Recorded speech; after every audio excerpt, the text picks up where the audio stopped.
Welcome everybody to 60 Skills. Today's topic of discussion is the importance of visualization and clairvoyance training.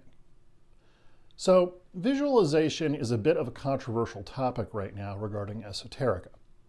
Many schools traditionally say that this isn't very important. However, if any of you have ever been following the 60 Skills curriculum, you'll find that visualization training is in fact an integral part of training in general, and especially important towards the development of clairvoyance. Why is this? Well, clairvoyance, or your subtle sense of sight, is a form of visualization. Now, it's not as simple as that, because as we've discussed many times in this coursework, other components of that involve clairsentience, energy building, and of course, the ability to hold your sense of concentration. But ultimately, visualization can be broken down into one of two approaches.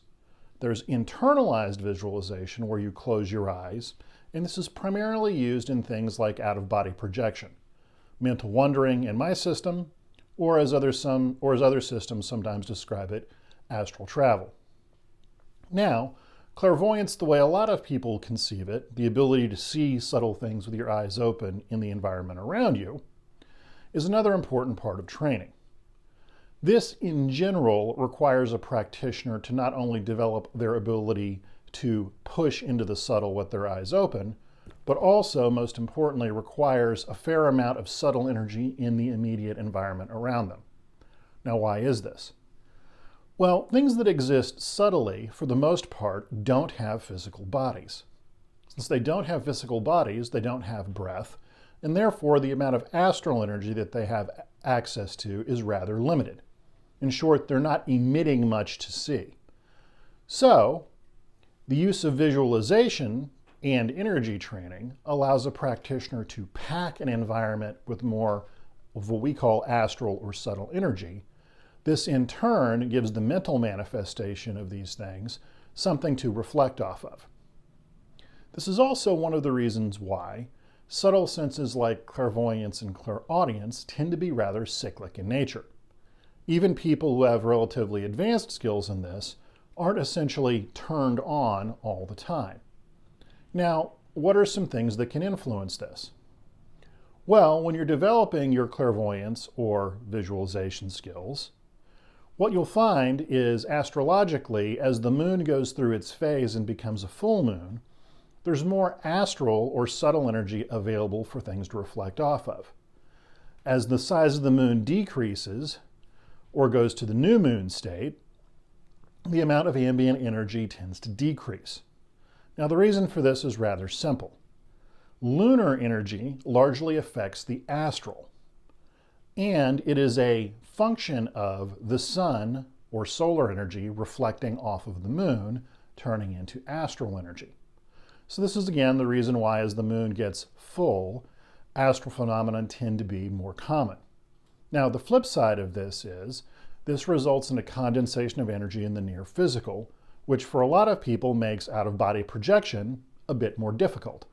So most people will find that out-of-body projection in the associated visions or visualizations that come with that become much clearer as the moon gets smaller and goes into its new moon phase. So this is just some basic stuff involving that. Now, getting back to the issue of visualization writ large. Visualization directly impacts clairvoyance, so it's one of the primary training tools in working with some of your clair skills. What are some of the other clair skills? Well, you've got clairsentience, or your subtle sense of touch. This increases sensitivity towards what we nebulously call energy in esoterics.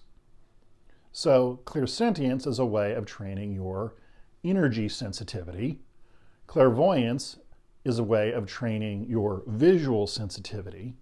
And clairaudience, of course, trains your auditory sensitivity. Now, there is an additional category of training available known as clairgustinance, which is your subtle sense of smell and subtle sense of taste. This, in general, doesn't receive a whole lot of attention in the esoteric community, because overall, if you're interested in talking or interacting with the subtle world, it is, by all means, the least important of those in the short term. However, in the long term, clairvoyance involves fire element in the body, clairaudience, air element, clairsentience, water element, and clairgustance, or your subtle sense of smell and taste, deal with earth element. This is one of the reasons why people with advanced clairvoyance and clairaudience tend to be a little energetically imbalanced, because they're not working with that earth element aspect very much.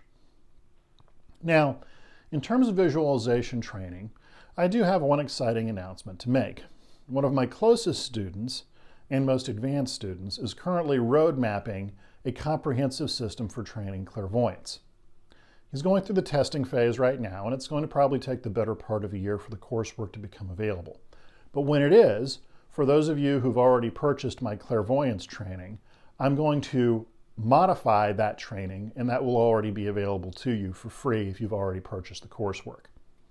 The simple fact of the matter is, most people with really good clairvoyance and clairaudience come by it naturally. And of course, jokingly, we all hate them. The rest of us, however, it's simply a matter of putting the work in. And as I said, a student of mine is working on a comprehensive method for doing this. In theory, this should allow just about anybody to develop clairvoyance within 90 to 180 days. And I'll put some more updates out there as that training continues to advance and go forward.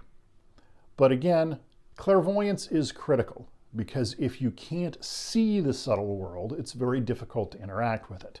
And the primary tool for training this involves various visualization exercises, whether that's visualization of moving energy through the body, in and out of the eye gates, so on and so forth, or creating your own living movie in front of you, packing that with astral energy, and then now allowing it to reflect off of itself. So again, there's no shortcut to this unless you were just born with the ability. However, what I will add is that those people who are born or naturals with this kind of thing tend to have some pretty interesting limitations regarding what they can see. Only people who've engaged in comprehensive training seem to develop a full spectrum of subtle vision from which to work. So, if you liked today's discussion, please hit the like button down below and consider subscribing to the channel. Additionally, if you check the details portion of the video down below, you will find a variety of other resources that you can look into to learn how to do some of these things. Otherwise, train hard and be well.